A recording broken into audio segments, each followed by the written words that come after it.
നമസ്കാരം, ട്രാവൽ എഞ്ചിൻ്റെ മറ്റൊരു വീഡിയോയിലേക്ക് സ്വാഗതം. ഇന്ന് നമ്മൾ ഓടിച്ചു നോക്കാൻ എടുത്തിരിക്കുന്ന വണ്ടി മാരുതിയുടെ ബലേനോ ആണ്.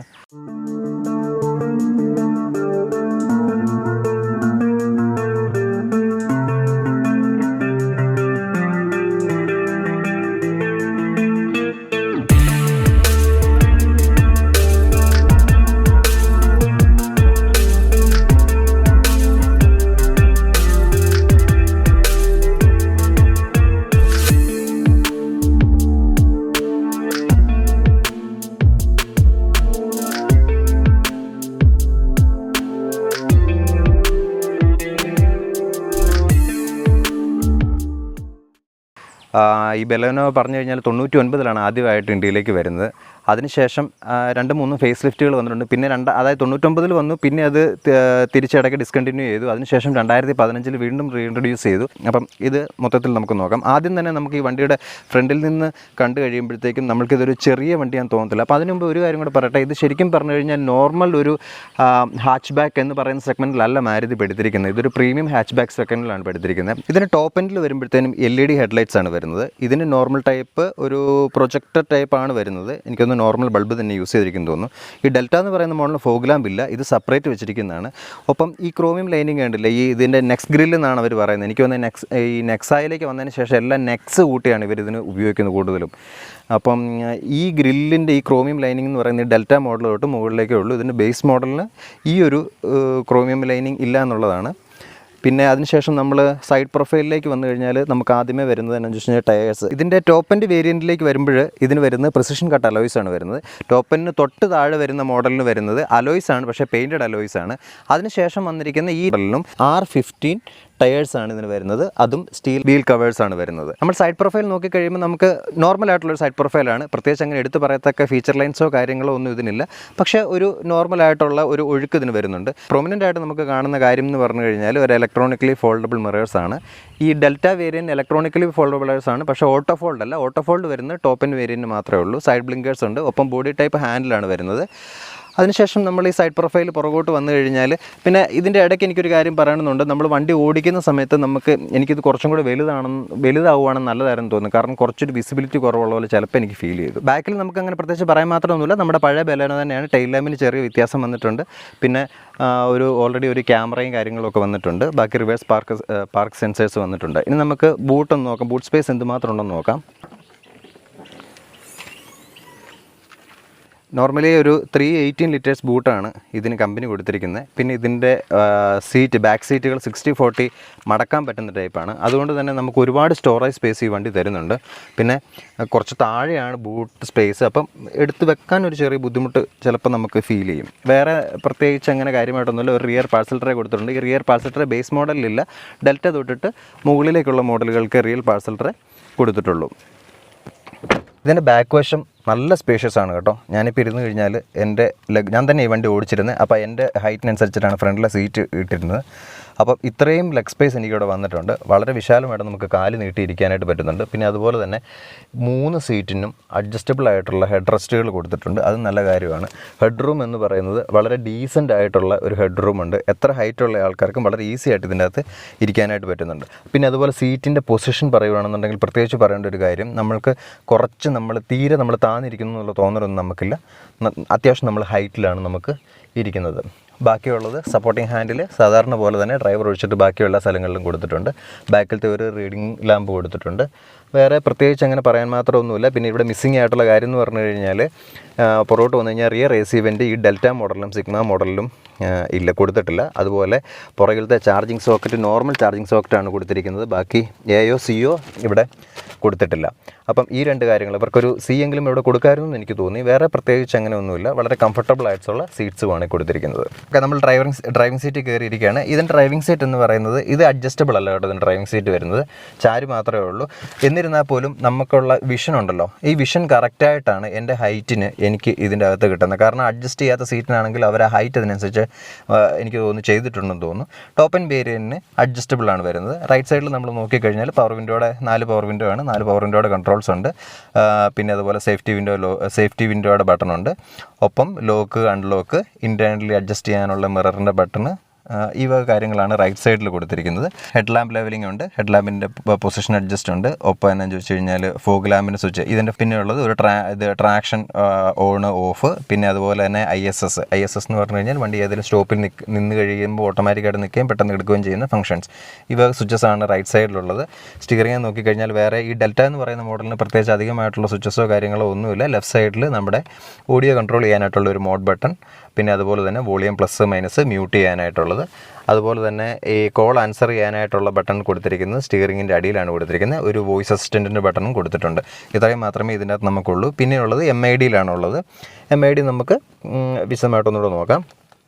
പിന്നെ നമ്മൾ ഇങ്ങോട്ട് വരുമ്പോൾ നമുക്ക് കാണുന്നത് ഒരു 7-inch ഡിസ്പ്ലേ ആണ് കാണുന്നത്. ഇതിൻ്റെ മുകളിലുള്ള വേരിയൻറ്റിന് ഒരു 9-inch ഡിസ്പ്ലേയും ആർക്കമീസിൻ്റെ സ്പീക്കർ സിസ്റ്റവും കൊടുത്തിട്ടുണ്ട്. അപ്പം ടോപ്പ് എൻഡ് വേരിയൻറ്റിന് വരുമ്പോഴത്തേനും യൂഷ്വലി അവർ കൊടുത്തിരിക്കുന്നത് ഒരു എനിക്ക് തോന്നുന്നു 4 സ്പീക്കേഴ്സ് പ്ലസ് 2 ട്വീറ്റേഴ്സ് ആണ് കൊടുത്തിരിക്കുന്നത്. ഇതിന് 4 സ്പീക്കറുകൾ മാത്രമേ കൊടുത്തിട്ടുള്ളൂ.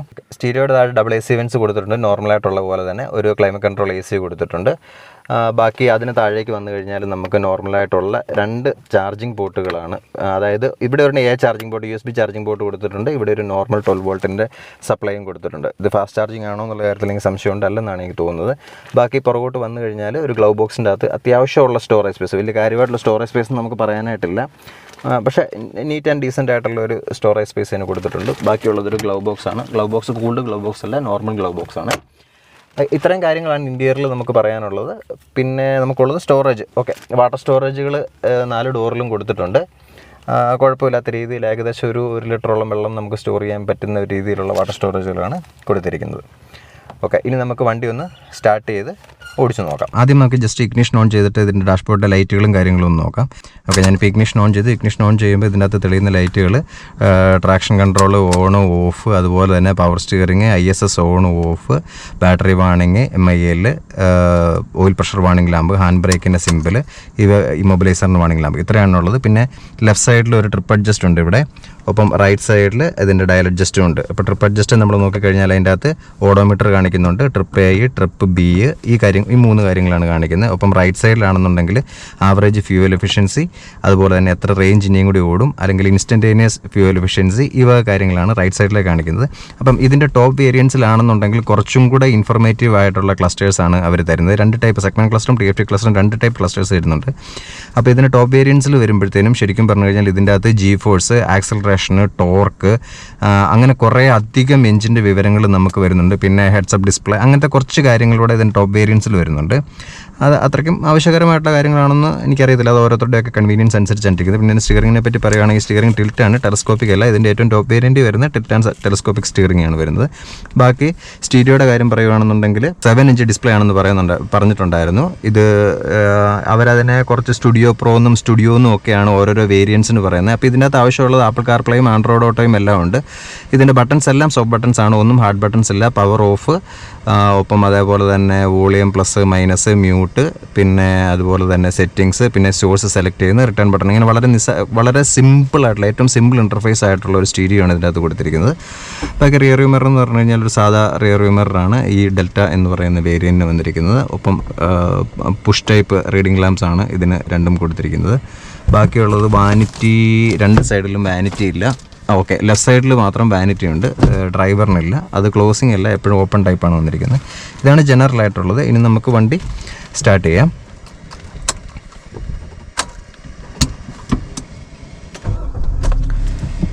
നല്ല സ്മൂത്തായിട്ടുള്ള സ്റ്റാർട്ടിംഗ് ആണ്. കുറച്ചൊക്കെ നോയ്സ് ഉള്ളിൽ വരുന്നുണ്ട്, വലിയ കാര്യമായിട്ടൊന്നുമില്ല. ഓക്കെ, ക്ലച്ച് എന്ന് പറയുന്നത് വളരെ സ്മൂത്തായിട്ടുള്ള ക്ലച്ചൊന്നുമല്ല, പക്ഷേ നല്ല ക്ലച്ചാണ്, നല്ല ത്രോ ഉള്ള ക്ലച്ചാണ്. ഓക്കെ, നമ്മൾ വണ്ടി ഫസ്റ്റിലിട്ട് മുന്നോട്ടെടുത്തു. വളരെ സ്മൂത്തായിട്ട് എടുക്കാൻ പറ്റുന്നുണ്ട്. ഇതിൻ്റെ എഞ്ചിൻ അത്യാവശ്യം ടോർക്കി ആയിട്ടുള്ളൊരു എഞ്ചിനാണ്. ഇതിൽ ടോർക്ക് എന്ന് പറയുന്നത് ഒരു 113 ന്യൂട്ടോമീറ്റർ ടോർക്ക് നമുക്ക് വരുന്നുണ്ട്. ഒപ്പം ഇതിൻ്റെ പവർ എന്ന് പറയുന്നത് ഏകദേശം 90 PS അടുപ്പിച്ച് പവറും ഈ ഒരു 1.2 dual BVT dual jet engine നമുക്ക് തരുന്നുണ്ട്. അതാണ് ഈ എൻജിൻ്റെ പേരെന്ന് പറയുന്നത്. അപ്പോൾ ഇത് മേറ്റ് ചെയ്തിരിക്കുന്ന ഗിയർ ബോക്സുകൾ എന്ന് പറഞ്ഞു കഴിഞ്ഞാൽ ശരിക്കും 3 വേരിയൻസ് ആണ് ഇതിലുള്ളത്. അതിൽ എൻജിൻ്റെ ഭാഗമായിട്ട് പറഞ്ഞു കഴിഞ്ഞാൽ ഈ 1.2 കാപ്പ എൻജിനും ഒപ്പം ഒരു CNG വേരിയൻറ്റുമാണ് ഇതിനുള്ളത്. CNG വേരിയൻറ്റ് ശരിക്കും പറഞ്ഞാൽ ഇതിനകത്ത് തന്നെയാണ് ഇൻകോർപ്പറേറ്റ് ചെയ്തിരിക്കുന്നതെങ്കിലും നമ്മൾ CNGയിലേക്ക് ഷിഫ്റ്റ് ചെയ്യുന്ന സമയത്ത് ഒരു 77 ആയിട്ട് ഇതിൻ്റെ പവർ ഔട്ട്പുട്ട് കുറയുന്നുണ്ട് ശരിക്കും പറഞ്ഞു കഴിഞ്ഞാൽ. പക്ഷേ ആ സമയത്ത് CNGയിൽ ഇതിൻ്റെ മൈലേജ് എഫിഷ്യൻസി പറയുന്നത് ഏകദേശം 30 കിലോമീറ്റർ അടുപ്പിച്ചാണ് പറയുന്നത്.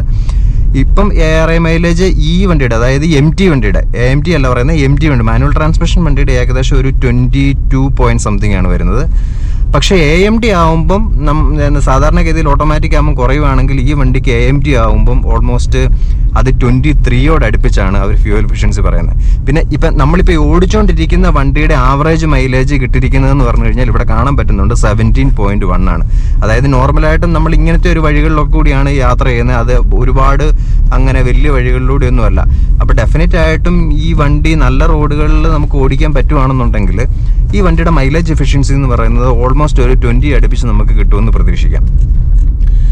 അപ്പം ഇതിൻ്റെ ബാക്കി ഇപ്പം എഞ്ചിൻ്റെ കാര്യങ്ങളും ഗിയർ ബോക്സിൻ്റെ കാര്യങ്ങളും പറഞ്ഞു. ഇനി നമുക്ക് ബാക്കിയായിട്ടുള്ളത് ഇതിൻ്റെ ഒരു ആക്സലറേഷൻ തിങ്ങാണ്.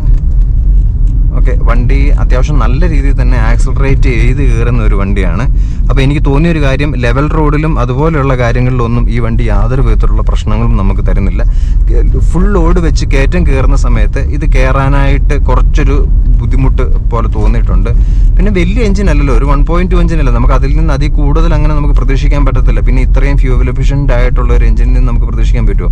അപ്പോൾ ഫ്യൂവൽ എഫിഷ്യൻസിയുടെ കാര്യം പറയുമ്പോഴത്തേനും ഇതിൻ്റെ പവർ ടു വെയിറ്റ് റേഷ്യോയും ടോർക്ക് ടു വെയിറ്റ് റേഷ്യോയും കൂടുതലാണ്. അതിൻ്റെ കാരണം എന്ന് പറഞ്ഞു കഴിഞ്ഞാൽ ഒബ്വിയസ്ലി വെയിറ്റ് കുറവാണ് ഈ വണ്ടിക്ക്. വെയിറ്റ് ഒരുപാട് കുറവെന്ന് പറയാൻ പറ്റത്തില്ല, ഒരു 970 കിലോ അടുപ്പിച്ചാണ്, 940 to 970 കിലോ അടുപ്പിച്ചാണ് ഇതിൻ്റെ കർബ് വെയിറ്റ് വരുന്നത്. എന്നാൽ ഇതിൻ്റെ CNG വേരിയൻറ്റിൻ്റെ വെയിറ്റ് എന്ന് പറയുന്നത് ഓൾമോസ്റ്റ് ഒരു 1 ടൺ അടുപ്പിച്ച് വരുന്നുണ്ട് ഈ വണ്ടി എന്ന് പറയുന്നത്. അതായത് ഒരു 40 കിലോയോളം, 40 അല്ല, ഒരു ഓൾമോസ്റ്റ് ഒരു 60-70 കിലോ സാധാരണ വണ്ടീനേക്കാളും CNG വണ്ടി കൂടുതലാണ് വരുന്നത്. കുഴപ്പമില്ലാത്ത ആക്സലറേഷനും ഉണ്ട്. ബ്രേക്കിങ്ങും നമുക്ക് വളരെ കോൺഫിഡൻ്റ് ആയിട്ടുള്ള ഒരു ബ്രേക്കിംഗ് സിസ്റ്റം ആണെങ്കിലും അധികം സെൻസിറ്റീവ് ആയിട്ടുള്ളൊരു ABS അല്ല ഇതിൻ്റെ അകത്ത് കൊടുത്തിരിക്കുന്നത്. സോ നമുക്ക് അത്രയും ഹാഷ് ആണെങ്കിൽ മാത്രമേ ABS ആക്ഷനിലേക്ക് വരുന്നുള്ളൂ. അത് മതി നോർമൽ റോഡുകളിൽ, അല്ലാതെ അതിൻ്റെ ഒരു വലിയൊരു ബുദ്ധിമുട്ടൊന്നും അത് തരത്തില്ല. ബാക്കിയുള്ള കാര്യങ്ങൾ പറഞ്ഞു കഴിഞ്ഞാൽ ഇതിൻ്റെ സസ്പെൻഷൻ ഭാഗം എന്ന് പറഞ്ഞു കഴിഞ്ഞാൽ അത്രയ്ക്കൊരു സ്മൂത്തുമല്ല സ്റ്റിഫും അല്ല, ഡീസൻ്റ് ആയിട്ടുള്ള ഒരു സസ്പെൻഷൻ ട്യൂണിങ് ഉള്ള വണ്ടിയാണിത്. സോ ഇതിൻ്റെ അതിന് ഗുണമുണ്ട് ദോഷമുണ്ട്. എന്താണെന്ന് ചോദിച്ചു കഴിഞ്ഞാൽ നമുക്ക് എന്താ പറയുന്നത്, ഈ നല്ല റോഡിൽ പോകുമ്പോൾ ചെറിയ രണ്ടിലേഷൻസ് വല്ലപ്പോഴൊക്കെ നമുക്കിങ്ങനെ ഫീൽ ചെയ്യും. പക്ഷേ വെയിറ്റ് കുറവാണെങ്കിലും ഈ വണ്ടി കുറച്ച് സ്പീഡ് എടുത്തു കഴിഞ്ഞാൽ നമുക്ക് ആ സസ്പെൻഷൻ ട്യൂണിങ് കോൺഫിഡൻസ് നൽകുന്നുണ്ട്. അപ്പം അത്രയും ഡിഫറൻസ് നമുക്ക് ഇത് തരുന്നുണ്ട്. നമ്മളൊന്ന് ആക്സലറേറ്റ് ചെയ്യുകയാണ്. ആക്സലറേറ്റ് ചെയ്യുമ്പോൾ നമുക്ക് തോന്നിയ ഒരു കാര്യം എന്ന് പറഞ്ഞു കഴിഞ്ഞാൽ എഞ്ചിൻ്റെ നോയ്സ് കുറച്ച് നമുക്ക് ഉള്ളിൽ വരുന്നതായിട്ട് ഫീൽ ചെയ്യുന്നുണ്ട്. ഗിയർ ബോക്സ് ഏറ്റവും നമുക്ക് കംഫർട്ടബിൾ ആയിട്ട് ഫീൽ ചെയ്യുന്ന ഒരു കാര്യം എന്ന് പറഞ്ഞു കഴിഞ്ഞാൽ എന്താ പറയുക, ഇതിൻ്റെ ഈ ഗിയറിൻ്റെ ത്രോയും ഗിയറിൻ്റെ പൊസിഷനിങ്ങും എനിക്കത് ഭയങ്കരമായിട്ട് ഇഷ്ടപ്പെട്ടു കേട്ടോ. നല്ല രസമുണ്ട് ഇതിൻ്റെ ഗിയർ ഇടാൻ വേണ്ടിയിട്ടും അതുപോലെ ഗിയർ ത്രോയും. കൺക്ലൂഷനായിട്ട് പറയുകയാണെന്നുണ്ടെങ്കിൽ ഈ മാരുതിയുടെ ബലേനോ എന്ന് പറയുന്നത് എന്താ പറയുക, നല്ലൊരു മികച്ച ഫാമിലി കാറാണെന്ന് തന്നെ പറയണം. ഒരു ഡീസൻ്റ് ആയിട്ടുള്ള ഹാൻഡിലിംഗ് ഓഫർ ചെയ്യുന്ന, ഡീസൻ്റ് ആയിട്ടുള്ള റൈഡ് കംഫർട്ട് തരുന്ന, അത്യാവശ്യം നല്ല രീതിയിലുള്ള ഒരു ആക്സലറേഷൻ തരുന്ന, അതായത് നമുക്ക് ആവശ്യമുള്ള ഒരു ആക്സലറേഷൻ തരുന്ന ഒരു നോർമൽ വെഹിക്കിൾ. ഇത് പ്രൈസ് എന്ന് പറഞ്ഞു കഴിഞ്ഞാൽ 4 വേരിയൻസിൻ്റെ വിലകൾ തമ്മിൽ ഗണ്യമായിട്ടുള്ള വ്യത്യാസമുണ്ട്. അതിൽ ബേസ് മോഡൽ വില എന്ന് പറയുന്നത് ഏകദേശം 8.65 വരുന്നുണ്ട്. പിന്നെ അതിന് തൊട്ട് മേളിലുള്ള ഈ ഡെൽറ്റ എന്ന് പറയുന്ന മോഡലിൻ്റെ വില എന്ന് പറയുന്നത് 9 പോയിന്റ് സംതിങ് വരുന്നുണ്ട്, 9.7 ആ റേഞ്ച് വരുന്നുണ്ട്. അതിന് മുകളിലുള്ള വേരിയൻറ്റിൻ്റെ വില എന്ന് പറയുമ്പോഴത്തേക്കും 10.8 ആ റേഞ്ച് വരുന്നുണ്ട്. ബാക്കി ഇതിൻ്റെ ഏറ്റവും ടോപ്പ് വേരിയൻറ്റിൻ്റെ വില എന്ന് പറയുമ്പോഴത്തേക്കും ഏകദേശം വില വരുന്നത് 12.2 ആ റേഞ്ചൊക്കെയാണ് വരുന്നത്. ഇതിൽ നിന്നും ഡിസ്കൗണ്ട്സുകളും കാര്യങ്ങളും ഒക്കെ ആ സമയത്ത് മാരുതി പ്രഖ്യാപിക്കുന്ന പോലെ അത് കിട്ടുകയും ചെയ്യും. സോ ഇതിൻ്റെ ടോപ്പ് വേരിയൻറ്റ് ഒഴിച്ചിട്ട് ബാക്കി എല്ലാ വേരിയൻറ്റുകളും വളരെ റീസണബിൾ ആയിട്ടുള്ള ഒരു പ്രൈസിലാണ് വന്നിരിക്കുന്നതെന്നാണ് എനിക്ക് തോന്നുന്നത്. എന്തായാലും നമ്മുടെ സുസുക്കി ബലേനയെ പറ്റിയുള്ള ഈ വീഡിയോ ഇവിടെ തീരുകയാണ്. എന്തെങ്കിലും തരത്തിലുള്ള അഭിപ്രായങ്ങളോ നിർദ്ദേശങ്ങളോ അതല്ലെന്നുണ്ടെങ്കിൽ കറക്ഷൻസോ ഉണ്ടെന്നുണ്ടെങ്കിൽ കമൻറ്റുകളായിട്ട് അറിയിക്കുക. ഇനി അടുത്ത വീഡിയോയിൽ കാണാം.